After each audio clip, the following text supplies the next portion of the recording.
1 iyun Uşaqların Beynəlxalq Müdafiəsi Günü Ağstafa şəhəri Heydər Əliyev adına Mədəniyyət və İstirahət Parkında geniş bayram tədbiri ilə qeyd olunub. Ağstafa rayon İcra Hakimiyyətinin, Qazax Tovuz Regional Mədəniyyət İdarəsinin və Qazax Tovuz Regional Təhsil İdarəsinin, Ağstafa rayon təhsil sektorunun birgə təşkilatı dəstəyi ilə baş tutan tədbirdə Ağstafa rayon İcra Hakimiyyətinin məsul nümayəndələri, məktəbə qədər təhsil müəssisələrinin kollektivləri, ibtidai sinif şagirdləri, müəllimlər və valideynlər iştirak edib. Tədbirdə həmçinin 200-dən çox uşaq bağçası və körpələr evinin balaca fidanları da iştirak edib. Tədbirdə iştirak edənlər öncə Heydər Əliyev adına Mədəniyyət və İstirahət Parkında təşkil edilmiş uşaqların əl işlərindən ibarət sərgi ilə tanış olublar. Sonra rayonda fəaliyyət göstərən şahmat, güləş, karate idman növləri üzrə idmançıların çıxışları olub. Bayram tədbiri sonra Heydər Əliyev mərkəzinin geniş zalında konsert proqramı ilə davam edib. Bayram konsertində uşaqların ifasında şeir səslənib, nəğmələr oxunub, müxtəlif mövzularda bədii kompozisiyalar nümayiş etdirilib. 1 iyun Uşaqların Müdafiəsi Günü münasibətilə bütün uşaqlara uğurlar arzu edirəm.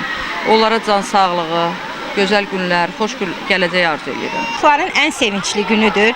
Əlbəttə ki, bu dünyanı gözəlləşdirən körpələrdir. Ən böyük arzum bax bu körpələrin əmin-amanlıqla, müharibəsiz, şad, xürrəm, ən gözəl həyat sürmələrini arzu edirəm. Gələcəyin əskərləri, həkimləri, müəllimələri, nazirləri əlbəttə ki, bax bu şagirdlərdən yetişir.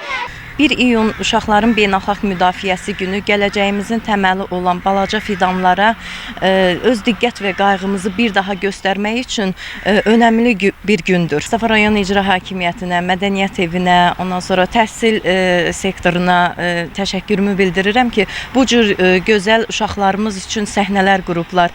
Uşaqlar rəqs eləyirlər, səhnəciklər qurublar. Qeyd edək ki, dünyanın bir çox dövlətlərində olduğu kimi Azərbaycanda da bugün xüsusilə qeyd olunur. Kamran Əskiparalı, Amin Qəhrəmanov, Bugün İnformasiya proqramı üçün.